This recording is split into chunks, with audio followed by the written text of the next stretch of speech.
Hello friends, welcome to Gurufai. In this lecture, we will discuss about the force and power including the theory of relativity. Then we will discuss about the Lorentz transformation of density and the force. So first we will talk about force if we include the theory of relativity. So force क्या होता है? Rate of change in linear momentum. और linear momentum होता है mass into velocity. So अगर force velocity के along apply किया हुआ है then if force is applied along v then so force को हम लिख सकते हैं d by D T m into v. ये okay. So this can be written as d M by D t into v plus m dv upon dt. Now we have to find dm by dt. So we know m equal to m naught upon root 1 minus v square by c square if we include the theory of relativity. So इसको differentiate करना है. This can also be written as m naught 1 minus v square upon c square to the power minus half.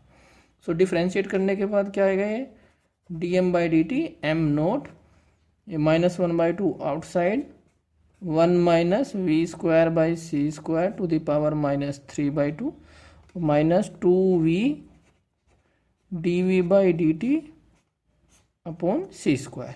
-2 से -2 cancel. So this can be written as M naught we upon C square 1 minus we square by C square to the power minus 3/2 और D we by D T को लिख सकते हैं acceleration ए. सो force हो जाएगा d M by D t की value ये है m naught we upon C square 1 minus we square upon C square to the power minus 3/2 into a और ये वी है. सो यहाँ पर हो जाएगा वी स्क्वायर प्लस एम की जगह m naught 1 minus we square upon C square to the power minus half और D we by D t a. अब इसमें से कॉमन ले लेंगे कुछ. M naught common, a common और 1 minus we square by C square की power minus half common. So M naught a 1 minus we square upon C square to the power minus half. So यहाँ पर बचेगा we square by C square और ये power बच जाएगी -1. So 1 minus we square by C square to the power -1 और यहाँ पर होगा 1. Now this can be written as f equal to m naught a, ये डिनोमिनेटर में आ जाएगा m naught A upon 1 minus we square upon C square root और अंदर क्या बचेगा ब्रैकेट के अंदर v square by C square. इसको नीचे ले आएंगे डिनोमिनेटर में फिर से. So this comes out to be v square upon C square 1 minus we square by C square plus 1. C square के अंदर मल्टीप्लाई कर देंगे. So M naught A upon 1 minus we square by C square और ये हो जाएगा we square upon C square minus we square plus 1. So M naught A upon 1 minus we square by C square LCM लेने के बाद ये हो जाएगा वी स्क्वायर से V square cancel. So M naught ए अपॉन सी स्क्वायर नीचे तो इसको हम लिख सकते हैं 1 minus we square upon C square to the power 3/2. So this is the force by using the concept of relativity. Now power equal to force into velocity. So power can be written as M naught A V upon 1 minus we square upon C square to the power 3/2. Also we know power किसके बराबर होगी work done पर unit time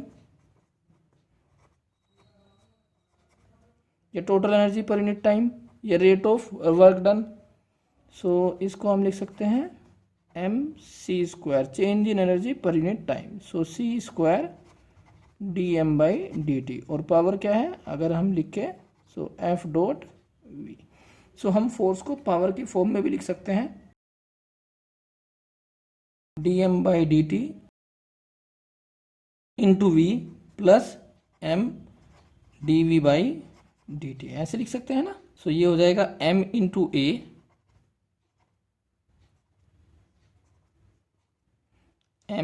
A plus d M by D t की जगह ये लिख देंगे। So f dot v upon C square into, so this can be the expression of force in terms of power by using the concept of relativity. Now we will discuss the Lorentz transformation of force. Lorentz transformation of force. So इसके लिए हम एक particle ले लेते हैं जो rest पर है in S dash frame. So there are two frames, one is S dash which is moving with constant velocity v along x axis with respect to S frame.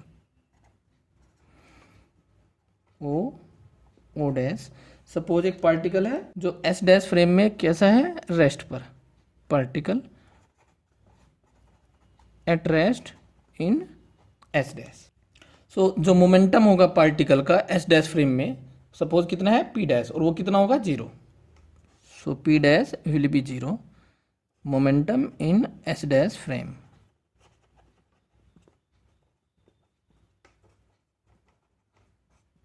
Okay, now inverse Lorentz transformation apply करेंगे. Inverse Lorentz transformation for momentum.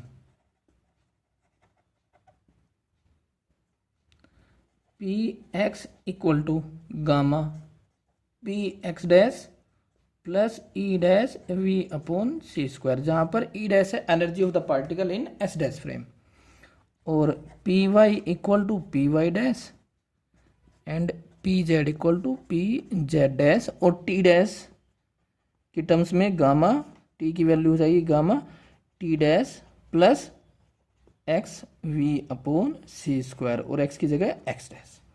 Okay, अब S dash frame के respect में ये particle rest पर है, तो delta x dash कितना हो जाएगा 0. तो एक्स डैश तो बदलेगा नहीं क्योंकि पोजीशन फिक्स है with respect to S dash.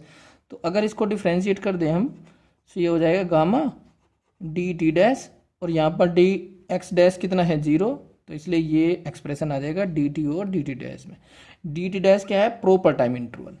Now differentiate कर देंगे इसको, d P x equal to gamma D P x dash plus v upon C square d E dash. पहले डी ई डैश कैलकुलेट कर लेते हैं. हमें पता है e square equal to p square C square plus M naught square C to the power 4, और S dash frame में E dash square P dash square C square plus M naught square C to the power 4. इसको differentiate करने से क्या आएगा, 2 E dash D E dash C square 2 P dash D P dash. Okay, so D E dash equal to C square P dash D P dash upon E dash, और क्योंकि P dash 0 है तो यहाँ से आ जाएगा e dash D E dash equal to 0. Okay, so इसकी वैल्यू यहाँ पुट कर देंगे तो डी पी एक्स आ जाएगा gamma D P x dash. Now we have to find the force. So S frame में जो फोर्स होगा that will be D P X upon D T. इसको हम लिख सकते हैं D P x dash gamma की टर्म्स में, और इसको डी टी डैश से मल्टीप्लाई कर दो, डी टी डैश से डिवाइड कर दो, डी टी डैश और D T dash upon D T. ये क्या है, force in S dash frame, और D T dash upon D t क्या है 1 upon gamma. So gamma f x dash, या डी टी डैश की वैल्यू पुट कर दो या डी टी की वैल्यू पुट कर दो. So gamma D T dash, इससे ये कैंसिल इससे ये कैंसिल, तो एफ एक्स डैश. तो फोर्स जो होगा एक्स एक्सिस के अलोंग एस डैश फ्रेम और एस फ्रेम में क्या रहेगा, same. Now force along Y axis.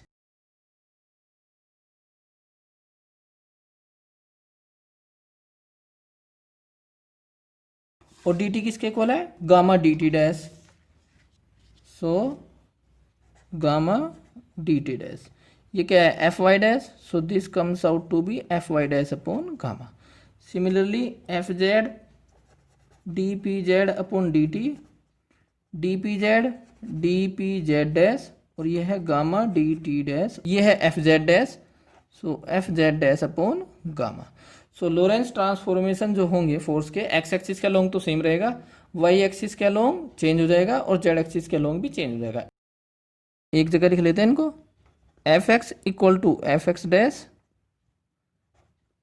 F Y equal to F Y dash upon gamma, F Z equal to F Z dash upon gamma. So these are the Lorentz transformation of force. Now we will talk about density transformation.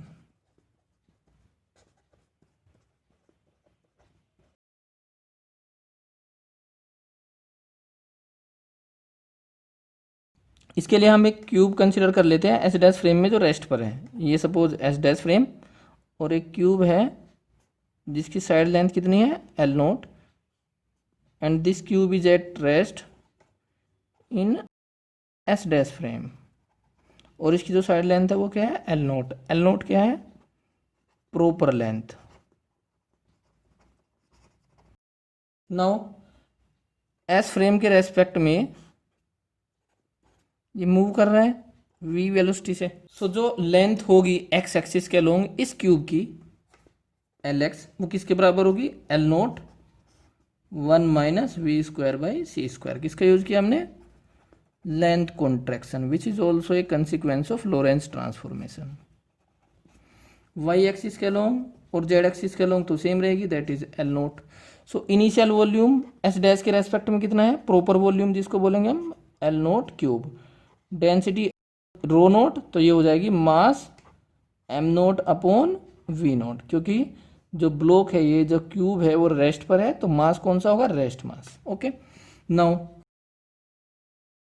In S frame volume v will be equal to L X L Y L Z. L X है L nought root 1 minus we square by C square, और ये L nought L note, so this comes out to be V nought 1 minus we square by C square. So density हो जाएगी S frame में mass upon volume. मास कितना होगा S frame के respect में block जो है वी वेलोसिटी से मूव कर रहा है, तो rest mass upon root 1 minus we square by C square, और volume V nought 1 minus we square by C square. So this comes out to be M nought upon V nought 1 minus we square upon C square. So ये क्या है rho nought, so density आ जाएगी rho equal to rho nought upon 1 minus we square upon C square. So this is the density transformation. Now in the next lecture we will discuss about Minkowski space, that is the concept of 4 vectors. Then we will discuss about space time intervals by taking some important examples.